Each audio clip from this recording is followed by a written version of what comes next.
akkamitti bareeda sin dabarsee laayivii yuun seenne amma reefin seene jaarsa kiyya biran ture jaarsa kiyya mana banatee ture. Bareeda maashaallah baga rabbiin nagaan si oolchi. Anillee na aarsa samuuna kana sanii kanaan beeku. Maal? Hin beeku ima ramma innaa tokko hin dibanne jedhee balaa buusaa jira kaayiroo tana keessa guyyaa meeqa. Wallaa waan sana gankumaa bakka sanaan dhabeetiin amzaa jedhee kaleessa hin argine maal godhaa fedhee atu argee immoo silaa sarpiraayisi godhe. No anuma xiqqoon na aarsa hormooniin kiyya jijjiiramuun oolu. Nama ulfatu jijjiira waan ulfaatti asti. Kolfisiisuu fi beeku hormooniin na jijjiirama anuma xiqqoon na aarsa. Akkas ta'a gisee takka immoo istirasiinis akkas nama godha. Istirasiin natti hin fakkaata lafumaa ka'ee na aarsa. Nama jaaladhu faana jibbisiisa. Akkas ilaal bakka gisee takka namni garaa qabus akkasii namni immoo bakka gisee tokko si dabbara si jibbisiisas si galee kanaaf malee waan biraatiif miti bareedu homa yaadin. Abshira. Kana ol na godhaa. Akkas nyaata dur jaaladhu na jibbisiisaa. Waatu baadiyyaa wayitii gaarii na godhaa. Kun amma doktoraa mi'aati maa? Yaa mee himi. Baadiyyaa wayitii galii na godhaa. Ijaan nama arguun barbaadu. Ummata Feesbuukaa fi TikTokii kanallee na jibbisiisaa. Ofii ammoo dhufee ilaalaa ofii na jibbisiisaa. Wanni namni hundi dalagu na jibbisiisa. Oh my God. Wanni an xiqqoo isii sibichatti dasna jetta. Xiqqoo isii. Osoo kiyyaa ilmuma namaa arguun fedhu. A'uuzu billahi min shaytaan rajiim tokkoffaa. A'uuzu billahi min shaytaan rajiim. Shaytaan illee ni hiikame na fakkaate. Yaa shayxaanis hiikamtee kunoo TikTokiin guutuun siifin du'aa lolaa cabaa jedhaa jiranii. Sirbatti deebi'ee. Uummata TikTokii seenaa.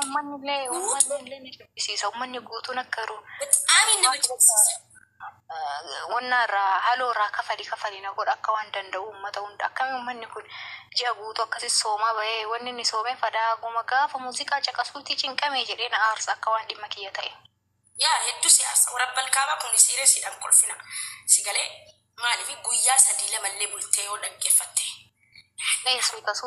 Suuta attaa ji'a ulfaataa nurraa achi deemu kana suuta lafaan hin gaani. Uummanni kun gantuu akkamiiti? Akka waan lubbuu fi harka ofii irratti hin deemu rabbiin ganu kuni jedhee natti na aarsa uummata kanatti waatu jihaadatti bahi na godha. Imaana ta'e hormoona ta'e imaana kan nama fixi na godhu kun. Yaa akkas ilaali. Anuu amma galee asiseen muuziqaan asiseen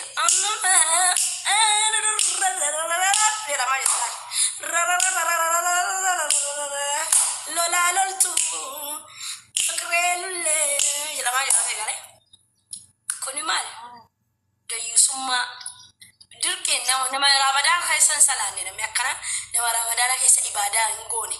Baqqasim jedheeruma rabbiin hin sodaanne nama sodaatee soomanaa jira jedhee nama akka badeetu nama akka. Meeqa kamtu jira nama sodaatee qabaa meeqa dalagu? Nama sodaatee rabbiin hin sodaatu. Wallaahi dhugaa sun dhugaa keeti nama sodaatee yaa. Namni rabbii sodaatu ni wallahi rabbii isee ilma namaa sodaata.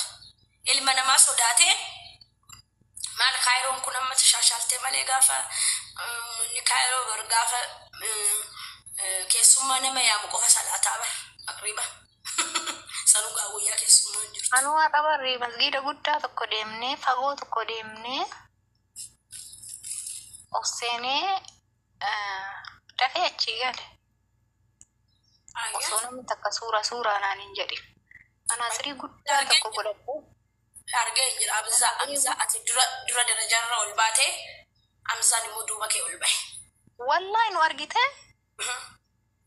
Yaa seenee salaannee achi.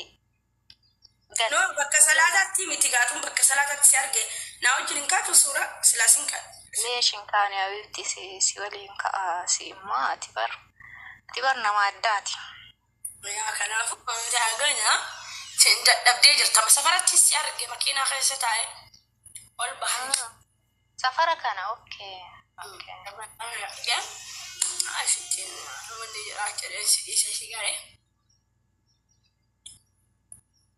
Nah, sanuu maal akka ta'e beektaa? Wanni cidhaa fi wannaa kun ayyaanaa kun naan ta'u yeroo hedduu beektaa? Naa hin ta'u bakka wannaa kun wanni ani itti yaade yeroo hedduu.